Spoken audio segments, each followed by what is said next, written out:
Good evening, ladies and gentlemen. Welcome back to another episode of FitzRupee cast featuring Dawn of War 2 Retribution. Red-Rupee here calling the shots for you tonight as always, and along with me I have, of course, Mr. Texaneous. How's everybody doing? So we've got another great game, another good coCast hopefully coming up here, and Tex, you said this was a pretty sweet game, so I took your word for it, and since you're busy this time of year, I figured I'd take advantage of the time I can get you. Yeah, no kidding. I got a couple rain days, so we might as well make use of it. No, it was a pretty good game. I just played it probably about an hour ago, so... Oh, sweet. Yeah, it was fresh off the block, man. Nice, and it's some Farseer action, too. I haven't seen Farseer around too much recently, so that should be fun. Giddolo always playing some pretty nasty Eldar. Always. We're going with Giddolo, then? We're going with Giddolo? Yeah, let's go ahead and say Giddolo. Giddolo, okay. All right. I'm sure someone will make fun of the way I said it. Yeah, okay. I'm just following your lead, man. So there if we we get go. made fun of, you're getting made fun of. My fault. All right. Yeah. All right, so let's go ahead. We'll just kick this right off here. We're at 5 seconds, and I'll count us down. We'll go 3, 2, 1, go. And we're at 6, 7, 8, 9. All right, perfect. So all right, I started off with a random, so I've got Chaos Lord, so he doesn't really know what I have, so I guess he's just going to go with a standard build and just probably put down some power. I can't remember exactly what he does, but I think he puts down some early power just to adapt to whatever it is that I'm going to do. Now, why are you going for the triple heretics against Eldar? Did he go random as well, or do you know he's... No. I knew he was Eldar. Because you know how I roll, man. I just do random stuff. So, so going for the triple ticks, that's surely not going to be a pleasant surprise for those Banshees. No, you know what? And the whole thing was just... I'm really good at using... Tzeentch worship, you know, with the ambushes and all that kind of stuff, and Nurgle is just plain as day what you do with that, but I really wanted to work the Khorne worship angle, and here we go, like I'm just trying to force engagements with that super speed heretic stuff, so that was sort of what I was thinking, and then I would probably follow it up with a Havoc. I didn't really know what I was going to do. I mean, right, normally Eldar's the one kind of forcing engagements with fleet of foot, Banshees and stuff, so you're kind of turning the table in this initial engagement before the Banshees can really get any sort of upgrades going for themselves. Yeah, I was really hoping to bully him off the field as much as I could. I didn't quite catch them with a Doom Blast or anything, so that was unfortunate, because otherwise I could have forced him off the field and completely taken the top and middle without any worry of getting flanked by the Banshees. Yeah, I mean, once those Banshees are off the field, I mean, those Guardians and the Farseer just aren't going to even stand up to Chaos Lord on their own at all. Farseer is largely useless for a lot of the first few engagements, especially against Chaos Lord. She just doesn't do anything against them. Oh man, Giddolo spots those 3 heretic squads and just hightails it out of there. Don't even want to mess around with that. No, you don't even want to get caught in a retreat path at all or anything. That would be just pure destruction. He's doing a good job, though. He's running around. He's still maneuvering around with his Farseer, keeping the map as much as he can, trying to just at least, you know, he knows he can engage you, so he's trying to start out, get this Shuriken out on the field. Yeah. I think that's exactly what was going through his head there, is he realizes, I mean, Giddolo's very, very seasoned Eldar player, and he realizes that there's nothing he can do against the Chaos Lord in the early game, especially with the Farseer, so he's just sort of running around, causing me to... He's trying to stall me wherever he can, make sure I can't get set up for a big gen bash or anything. So here comes... Oh, you go ahead. Shuriken's getting set up, but you've got so many melee squads on the field, it's just a dangerous situation. Oh, it's beautiful. He has to pick and choose, right? Do you want to pick on the Chaos Lord and have a chance of taking him down, or try and stop 2 different angles of heretics? So he knew he was hooped there and just got right out of it. Now, what do you think his best bet is here? Do you think he should go for a heavier tier 1? Do you think he should bring probably another Guardian squad out on the field, or...? No, I think his best bet at this point is going for another Shuriken, which he will end up doing, I think. But yeah, it's just a safe play, right? Especially with the fact that Shuriken's going to upgrade to Bright Lance now, and with all the worship I have available, I'm sure he's expecting demons in tier 2. So I would think another Shuriken would be the best play. Doom Blast goes off. Banshees still have to fall back, though. Even without losing models, you can see he's really trying to make sure he doesn't lose anything on the field. And it looks like your Chaos Lord might finally get pushed back here. Yeah, I know. I kind of let him just drag into it. I was like, he's going to get pushed off either way, so... But either way, I mean, the map is predominantly blue right now. This is pretty sweet for you. I had a really strong opening, but I think the biggest mistake I made here is that on the bottom, I took the bottom VP with my Havocs, and then I just sat them there guarding it instead of being aggressive. I think I really could have got a Gen Bash if I were to work them harder. But yeah, I mean, with the current composition, like, I mean, your army can just, you know, straight up smash what Giddolo has on the field. yeah, like I said, I mean, they get one good round out here to force off the Banshees and keep the VP, but other than that, they really didn't do anything. So, yeah, I don't know. It's just those mistakes you see after, and you just wish you would have done something more with it. But probably better that I didn't. Otherwise, this wouldn't have been as good of a game, right? Yeah, you've got the VP advantage, and you're really forcing Giddolo to stay on the field when he doesn't necessarily want to, it looks like. The Banshees are still trying to engage. The Farseer's out there and really beat up, running past those Raptors, getting hacked up. She's going to have to be very careful if she doesn't retreat right now. She has that Spirit Stones, though. She's got the Spirit Stones. He was baiting me the whole time. Ooh, that got really low, though. I was still concerned he wasn't going to get it. I mean, if you had gotten a knockdown right there or something...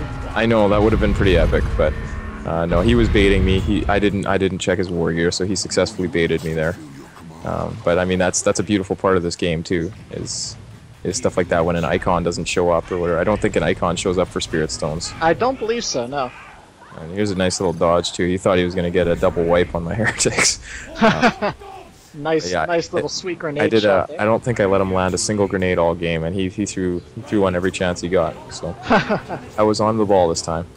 Yeah, I mean, I feel like when you're playing the grenade game, like, you gotta kind of gauge whether your opponent's really paying attention or not. Like, when you see, if he sees you're really on the ball with that, which you have to be considering you have heretics, like, he should really maybe be trying to save those for retreat pass, or for, like, forcing you off when he can get some suppression and then drop a grenade on his squad. That's a great point. That's a really great, like, I was on the point with grenade dodging, and, you know, he really needs to combo it if he wants to make it happen. He can't just throw it and expect me to walk on it, right? Most definitely. You know, I was doing managed to get his shurikens together right here, so it looks like Raptors are really running the field right now since he can't get both of those back to back. And that's what the roaming heretic squad really helps out with too, because they have such big vision range. Oh, he's gonna get a nice flank on my havoc here at the bottom. Ooh, that doesn't look friendly. No, I didn't see it coming. I was busy watching. Looks like they're gonna get out of there pretty well though. Yeah, they only dropped one guy, but. I was, I was definitely worried about losing the whole squad, but thankfully he wasn't playing Warlock, so he couldn't just delete mode. Raptors getting in on the shuriken up top, looking pretty rough. Oh no, and one's about to get flamed out of that garrison. Man, I don't get to see that incinerate used much, but I doubt that's making it home. Not with all that melee in its retreat path. Oh no, Chaos Lord finishes the job himself. Gotta love to see that little patty whack with his demon sword. Yeah, he's not gonna give any credit to those heretics. No, definitely not. Oh man, and you know what? I'm just gonna give a little spoiler, but you're gonna love these Raptors all game long, man. They're big performers, and normally you don't see Raptors doing much, so just gonna throw it out there. Yeah, I feel against Eldar, I mean, you know, as Space Marine, you know, even as Tech Marine is one of the few times against Eldar is when I do buy Assault Space Marines. So having that option with Chaos now, I feel like, you know, that same style of unit, essentially, that probably gives you some real hurt potential right there. They do, yeah, and you know what? The thing that Raptors really changed about the matchup with Chaos versus Eldar for me is they really allow you to be aggressive against Banshees when you go with Chaos Space Marine play. Like normally Banshees can just run in and suppress whatever they want, and if it's the heretics, then they back off or fight. And if it's the CSM, well then it's auto retreat. But with the what the hell are those guys called? Raptors. You can jump in on their approach and suppress them. It's sort of on demand, like aiming what's that, except you actually have to land it. But it really changes the way Banshees charge in. You can really stop them. So, right. I mean, it's so something. We saw the Combo Flamer really doing some work up top there. Oh yeah, that thing does big work. All game, it's working hard. Now, I guess you're expecting the Wraith Lord here? Is that why you go straight for the Plague Marines? Yeah, well, Wraith Lord or Falcon, definitely. And I'm going with the Mark of Khorne. So I want to combo with a slow from the Plague Marines on the Banshees so that the Mark of Khorne, it's not a big loss to lose the suppression. And then, of course, the other thing is to have multiple sources of AV because Eldar can tie up as many. They can tie up a lot of different sources. So to get a las cannon on my Havoc and then rely on, let's say, a Blood Crusher, I think is a far inferior option because the las cannon doesn't damage infantry and the Blood Crusher, well, it just doesn't do well against much. So Banshees did a good job right there, but they need to get out of there before the next Doom Blast hits, I feel like.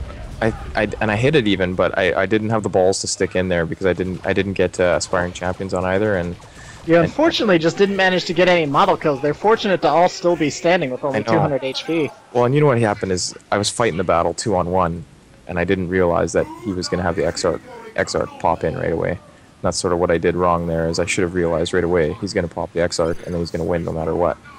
So, my fault for not getting Aspiring Champions, I guess, but after that I think I did. Learned the lesson mid-game. Now I got a Mark of Corn on my Chaos Lord, and you know, I realized that in chat the observers were wondering why the hell I would get such a horrible war gear, and normally it is a terrible war gear, but it works really well with this build because I wanted my Chaos Lord to be a run and gun and be a disruption guy with the kill the weak, and it's just a bonus to get more health. Like if he's gonna fight the Banshees, if they're gonna run into him, then I might as well be gaining health from swinging the sword. So it did help out a fair bit. And it just makes him that much more of a threat, that much harder to take down, and you can stall kill the weak that much longer. So that's why I got it. And obviously it doesn't drain any energy to protect me, because I wanted to save some for Inferno. He's got 2 shuriken cannons, so. But I am terrible at using Let the Galaxy Burn, as you'll see in this game. Going straight for that armor of the Inferno. Yeah, so we got a big engagement. Can be nasty. Yeah, got the Wraith Lords coming up. It's going to be stomping up to the field here. These Shurikens need to get in a little better position, though, to really make themselves work. He's got both of them unset up. He needs to get one set up in the back and get another one set up forward. I did really well of setting everything up and being ready for this, and then I backed my Raptors off and forgot to put them back into the fight. And I really could have won this fight if I would have brought my Raptors back in, but I just... Yeah, they're kind of just hanging out in the back. Yeah, straight up forgot about them. So that sucked, but in the meantime I had time to put up shrines in the north and the south. I just didn't quite have the mobility to get to either one and protect them. Like I really needed to figure out where this Wraith Lord was going to go. So that was a big guess. I think I guessed north and he went south or something. It happened like that, but I guessed which way he was going to go. And I knew I was going to have to protect the shrine. Right. I mean, you did a fair bit of damage to that Wraith Lord already. I'm surprised actually it took quite that much in that first engagement. The Bloodletters that you summon in do some pretty big damage, and they still do power melee, the ones that are summoned in, but Plague Marine's got 2 or 3 shots off. Like, they stuck in there pretty good. Yeah, I mean, those things are notoriously difficult to force off the field. I mean, they're just so beefy. They're not quite as bad, of course, in the Elite mod. They don't heal with each member that goes down anymore, I don't think. That's a huge blow to classic Plague Marine play, but, you know, I've sort of gotten used to it now at this point. But it did definitely make me think that they sucked for a while until I realized what else I could do with them. I mean, they are a bit cheaper now, so you can actually pile them up pretty good. Oh, here comes a nice kill the weak. Oh, but it doesn't quite connect those. I know, I got them, but they were in the leap, and they're immune to knockback in the leap, so that completely screwed me up there. But Plague Marine slow saved my Havoc squad for sure. Let the Galaxy Burn just got interrupted by Wraith Lord special attack. Ugh. Yeah, a lot of people tend to discount. They don't realize that those Plague Marines actually do slow anything they hit. It's not just the vehicles. Oh, yeah, they are the essence of slow. That's my main reason for buying them usually, is the fact that they're a perfect screen for just about anything. They slow down infantry, slow down vehicles. You put them up front, they take a lot of punishment. We're getting a nice little gen bash over here. It looks like he's got a Shuriken in to save the day, but he's not going to stand up against the Raptors. And in the meantime, got a big old battle going up on top. But, oh, those Bloodletters just disappeared. Yeah, I know. They don't stick around too long. But you know what? That's something I was talking to Wurgle about, actually, when he was testing out the Elite mod. He said, Chaos has Raptors now? Like, what do you even do? I said, what do you mean? And he said, well, honestly, just troll one section of the map with your Raptors and a squad of Heretics, and nothing can beat it. And he's actually pretty close to right there. When you put Raptors and Heretics together, especially when they have Inspired Championing, they can literally roll around and kill whatever they want, because nothing can beat that in Tier 1. So that's sort of what I do now, is I just dedicate one side of the map to the Raptors and the Heretics, and then I try and fight everything off with the rest. Yeah, I mean, and it's really working out well. You're going to get what looks like to be a full gen farm wipe down on the east side right there, or the west side rather. Yeah, I thought it was Giddolo's heading really into well. Tier 3, but I mean, the map's still well in your favor. And Giddolo is actually down to under 200 VPs. I know, but he's about to do the Eldar thing right away. You'll see. Oh, I struggled hard, man. Definitely struggled hard, but that, like I said, that's what makes this game so great. Now, did you get the second squad of Plague Marines pretty much just to deal with the Wraith Lord, or were you expecting maybe another vehicle or something along those lines? Well, it sort of becomes versatile once you have more than one squad of Plague Marines. Now, obviously, if you want to do infantry damage, you have to reinforce them. But for the moment, I wasn't going to, just because I was going to use them in combination with the Havoc to do some damage to that Wraith Lord, possibly kill it. Shuriken. Yeah, just sets up right in their face and expects them not to attack. That was a bit of a boo-boo. Yeah, you must not have been paying attention or something. No, I mean there's stuff going on every corner of the map at all times. This game, well, he's got a good excuse.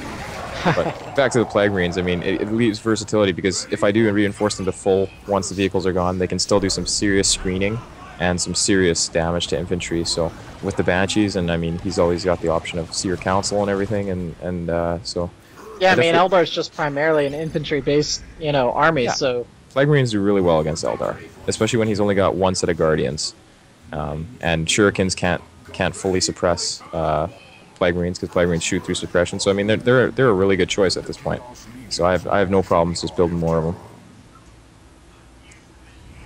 Oh, and looks like here comes some warp gates starting to come in. We've got one coming in on the south and one in his base. The Eldar thing. Yeah, fun. Yeah, man, I remember. Nice rocket shot as those Banshees teleport out of there. 1-4 Banshee turned into bits. Just as they get in the gate, I know. Yeah, but you know what? I've done this to a few guys too with the gates, so I have no excuse other than to deal with it and win, right? Right. Now, how do you feel? A lot of people have been talking crazy that the gates, everyone's really kind of in a fuss about them right now. Do you think anything needs to be done with them, or do you think people just need to kind of deal with it? I feel like they've been around for so long at this point. Like, people have been able to. It's a bit of yes and no. I'll go into it a little bit. Like, it's sort of like the new Flamer at 15 power. I mean, I'm sorry, but that's one of the most ridiculous things that I can't support is the 15 power Flamer. It just changes all the timing and it changes everything, and it's no good. And yet, people are used to it, and we just play on anyway, right? Right. So, it's one of those situations where the gates have been changed. They're overly powerful, like ridiculously powerful, and yet people just deal with it mostly. So in one-on-one, it's not felt too bad, but I have showcased a lot of games, and I mean, this game even showcases how powerful the gate is, and how cheap it is, and how easy it is to get out there. But keep in mind, Giddolo hasn't used his red for anything else all game. He should have enough red to spam gates. So I'm not overly opposed to what they do, but something does have to change in the cost. I mean, they don't cost population anymore. They only cost 50 red. They've got special abilities. I mean, it's just too much packed into a nice, tasty little package that's cloaked. So I would say for gates, let's start with giving them a much longer cooldown, so that if you want to use gates, you have to plan it out, and you have to put down your first gate as soon as you have 50 red. Like give them a 2-minute cooldown. Anyway, back to the game for now. I think Giddolo has a bugged Wraith Lord. He said something like, it's focused on my Plague Marines, so that's a bit of a bump for him. Oh man, even the Wraith, I was hoping that maybe the Wraith healing would at least... I know. Sometimes when you give it a command, it'll spring back. It happens to my Def Dreads all the time, and there's something weird about Walkers. Every so often it happens. I don't know what exactly triggers it, but from time to time they will get that bloodlust. I know. That's exactly what it is. But yeah, I've just sort of become pro at calling them back from their bloodlust. I just have to try every single button. Oh man, Seer Council's out though. Exactly. Looking to cause some hurt. The double plague is a great screen for that. Look at the chunk that they just took off of those. Luckily, those Raptors were at full health. Yeah, I know. They still went down to 2 models. Goodness. Yeah. Well, there's that Wraith Lord just trooping around in my base. Yeah. So that really sucks for Giddolo, but I don't think it would have changed too much because I had so much AV. And he didn't have like an autark or anything to really disrupt my AV, so I think that it would have eventually died anyway. Yeah, I think an autark actually would have been a pretty good choice in this situation. Like he's definitely. Really kind of struggling on map control a little bit. and all these squads you have out, like if you had an Altark to really deal with this, none of my squads can deal with an Altark. Right, that'd be just one too many melee threats at this point for you to deal with. Like, he's got the Seer Council out, he's got the Farseer, he's got the Banshees, and the Altark would, I think, just push it over the top. So now I got my Terminators out, because I was smelling an Avatar pretty soon. I mean, I was quite certain he used his red resource to call in the Seer Council, so he should still have plenty of power. And I know Giddolo favors the Autark, or sorry, the Avatar over just about anything. So I definitely, and I mean that helps when you know that, right? But I definitely got the Terminators, and I went straight for the Lightning Claws because, I mean, A, the Seer Council, you need something to answer that, and B, it makes the Banshees useless against my Terminators, and C, takes Avatar right out of the picture because the Lightning Claws are just absolutely dominant against the Avatar. Yeah, they just do a lot of people didn't realize. Yeah, I don't know what their DPS is, but I think it's like 75 power melee per model or something. It's pretty wild. Yeah. And rightfully so. I mean, they're hard to use. So I'm in big trouble here. Just like this is where it all of a sudden dawned on me that I was not winning this game. I was getting ready to point out that the VPs are suddenly swinging into his favor. Oh, and just he's got the whole map and he's got gates everywhere, and I'm like, man, I really need to hunt these gates down because they're just killing me. Yeah, and there comes the Avatar right now. Yeah, Avatar's coming on the field. Seer Council's heading back, so really, I mean, it's probably going to come down. I'm guessing probably another big engagement or two is really going to decide this, with both sides getting low on VPs. Do you have a plan here, or are you just going to try to shore up and hold one section of the map? I always feel like on Siwal here that, like, if you kind of hang out right about where your Raptors are, like, you know, this kind of center point between the middle and top VP, you can kind of lock that down. Yeah, that's usually the best place to hold up, because that rock in the middle of bottom and top kind of just stops you from doing that. But, yeah, I didn't really have a plan, because all of a sudden I got into panic mode here, because all of a sudden I realized, wow, like, I'm not going to win this game unless I really pull something off here, because he's just out-mapping me. So I was really just trying to put down some shrines and stall him and do whatever I could, but now he starts to use the invisibility of the gates and everything. Yeah, I mean, you can see the way he's playing. He's just trying to isolate squads now and really rip your army apart. Yeah, but now it's time for Bloodlust. I think I used it. Or no, did I? No, maybe not. Banshees got scared off on bottom. Yeah, well, that Corn Shrine adds 10% damage to nearby units. And plus the autocannon does ridiculously well against infantry, so he definitely didn't have a chance there. But now he's got his Avatar out, so I'm in trouble. Yeah, he doesn't have anything out here to support it right yet, though, so he's going to have to be careful fighting it right here. Nice teleport to dodge that Rathacane. Yeah, he wasn't landing that. No way. I'm not going to let him come out and stomp me right from the start, but I suppose I could have walked away from it, because I knew something was coming. Like, oh well. And you know what? I'm looking at these Corn Havocs, and I'm like, man, in the end, it would have been smarter to go with Tzeentch, the way this whole thing played out. But, because, I mean, they're really not doing much. Yeah, I mean, they've gotten a couple force-offs here and there, but really nothing that just about any other squad couldn't have dealt with. Oh, Heretic's going down. There goes a nice Let the Galaxy Burn at least, but yeah, my first one landed. Pretty much negate it. And the Chaos Lord's in quite a bit of trouble. Nah. There he goes. Just kidding. See, that's what that Mark of Corn is really good for, too. It keeps me alive that much longer, where normally I would get down to 100 hit points. Straight up. Yeah. So, but I mean, I still don't have things under control. And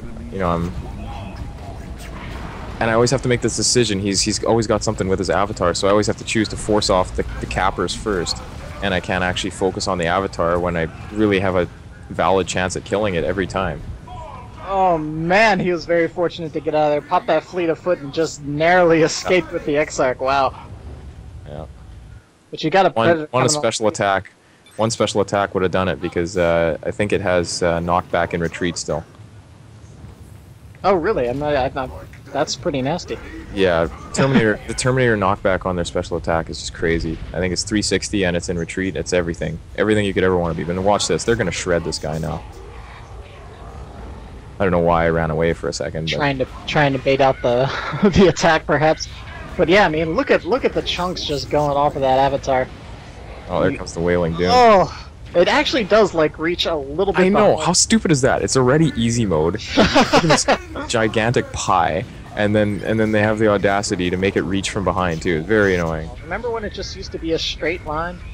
Yeah, I know, but then it killed everything that it touched. It did. It used to destroy tanks and everything. Oh. Yeah, those were the good old days. That was rough times. You know what? The observers are asking why I went for a corn tank, and this is exactly why. That Farseer, I was planning on focus firing the Farseer with the corn tank, and the corn tank actually just dominates heroes. So that was why I got it, and it also is very good against infantry, obviously. So, yeah, I didn't know there was a fire prism. Otherwise, I probably would have gone for a Tzeentch tank. But here's where the Raptors really. This is a huge engagement right here in middle, and this is where I really go to work. Oh man, stuff going on everywhere. Raptors putting just enough fire pressure on that fire prism to force it off. They're upgrading a Melta. I put the upgrade in just at the right time. Oh man. Yeah, and you know what? Thank you, Kael'thas, for putting that in, buddy. Yeah. And those and again, the Lightning Claw Terminators really changed the matchup with Eldar. So Farseer goes down right in front of the base. Also. Oh yeah. Those Meltas do a lot of damage in retreat. Where's that avatar hanging out? Right there. Yeah, Meltas have always been pretty nasty on retreat. It's just often you don't see Meltas behind retreat lines. Normally they're coming in from the front, but on a jump unit. Yeah, and that's kind of a cool aspect there too, especially when you level up your Raptors. Like, they've got some energy to do some stuff, so pretty cool. But yeah, I still am not out of the woods here. I only have 32 VPs left, and I got nothing protecting bottom. 32 to 81. You've got the Avatar still out there. You did manage to get that victory with the Fire Prism. That's a pretty big win for us right there. That was huge. And like, from now on, I think I'm gonna actually really try and work the Raptors against Eldar, because that right there, I mean, Fire Prisms give me tons of trouble as almost every race. But with a unit that can quickly jump forward and snare it and melee it, like just charge forward and have AV, they're ideal for hunting Fire Prisms. So. Yeah, I mean, tank hunting in general, I feel like they're probably pretty solid at. Yeah, it's just in this matchup, especially if you get the Lightning Claw Terminators, they can, I mean, you really replace what the Raptors were doing before, and it's pretty awesome. Anyway, I got a decision to make up top here, because I know he's going to try and just quick cap it, and he's got the bottom already too, and I've got like no VPs left, so I'm really in a hard place. So I'm trying to focus fire that Farseer, but it's not really working out too well. She's so I mean, and even if you take her down, she's got the Spirit Stone still on reserve, I'm sure. Yeah, definitely, but for some reason he bailed out a bottom and let me take it, which really probably saved the game for me. And I knew I needed to take out that break. There's the Bloodlust, and I do a summon, and I do everything I can here. It's time to bring out all the big guns. You can see, like, that Seer Council is getting absolutely owned by heretics. Man. Yeah, so that was a huge engagement for me, and I think that's pretty much the winner right there. How's this corn tank? Yeah, this corn tank doesn't do very well against the Avatar.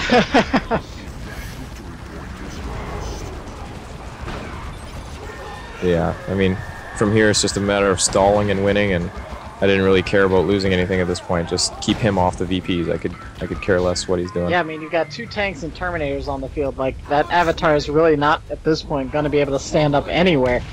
Terminator's getting a little low, but honestly, it's just not going to matter in the end. No. They can still take on this guy, no problem. Well, maybe, I don't know. Just as you say that, one gets tossed across the stage right there. But that's the game anyways. He runs out of VPs, and man, I mean, what do you think Giddolo should have done differently there? Like, do you think his unit choices were poor, or do you think he just kind of lost too much in the start? Or his unit choices were pretty much bang on. I don't think he could have done anything better. I think the Wraith Lord going suicide mode in my base probably lost him the game, now that I see how close it was again. But at the same rate, he stalled more than half my army in my base while he capped the entire map. So I don't really know. I think the one thing he really missed on was not getting an Autarch. That was huge. I mean, my unit composition just begged him to get one, really. Yeah, I mean, we mentioned that around the middle of the game, and I mean, even if only for map control, I mean, as you said, we can see the VPs right now with 31 VPs, and if there was an Altark on the field, that's one more single unit entity that doesn't bleed, that's fast, can jump around, heal. Altark, it's just so multi-purpose. He could have literally just kept on using gates, got an Altark, got the shield upgrade on her, and she could have capped under fire or under melee, exactly. Whatever. I would have never been able to force her off because I didn't have any Tzeentch Chaos Space Marines, and that's basically what you use to deal with single unit entities as Chaos, right? So I think that's the one thing where he might have missed on point was with the Autark. But other than that, he played really well. He had a couple little mistakes with his units, but so did I. But yeah, it was really interesting to see how well my Terminators fared. Normally, Lightning Claw Terminators don't do so well against such big Eldar armies. But and I guess the other thing he could have done, now that I think about it, this is all hindsight, of course, but he could have definitely got some Dark Reapers. I mean, what did I have to even shoot at him with, right? Yeah, I mean, really, you could. That's an excellent point, actually. Yeah, he could have. You got a lot of heavy. You got the Raptors out there. You have the Terminators. That would have really been some excellent fire support, especially along with the Farseer buffs. Yeah. Oh, definitely. And those things with guide, I just don't even want to think about. Oh my gosh. yeah. That and probably even he could have used Wraithguard too. So, but I mean, all kinds of choices. Wraithlord definitely forced me into a situation. I think Wraithlord was the best choice, and I was hoping he went for Falcon, but he actually did the Wraithlord. And yeah, I mean, Wraithlord stomp all over Plague Marines, and you saw it took me forever to kill the thing, right? So. Yeah, even with it hanging around in your base. Yeah. Yeah, well, that damn Wraithbone. I mean, I think it healed 500 hit points of vehicle armor, so it's a pretty powerful upgrade. Yeah, definitely. But anyways, pretty sweet game. Thanks for coming out. Always good to hear your insight straight from the player. Yeah, man. I think the highlight of this game for me definitely was the Raptors switching over to Melta right on time and taking out that Fire Prism. Yeah, I remember when that first came out, I feel like you weren't very fond of it. You were kind of what's going to be the point of this? Well, the reason I was so mad about it is because it's in Tier 3, and it's just like, why? Chaos Tier 2 anti-vehicle isn't actually that strong anymore, and I figured they could use it, but now that I see that and what they can do, maybe that solves some of it, but I don't know. It was really cool to see some of the things that Kael'thas has done, and to see that it's all in good play. So anyway, that was there's the game, man. Alright, well, thanks for coming out again, and everybody feel free to comment, like, subscribe on the video. I always appreciate it. This is Red-Rupee along with Tex. Yeah, man, I'll see you guys later. Catch you guys next time.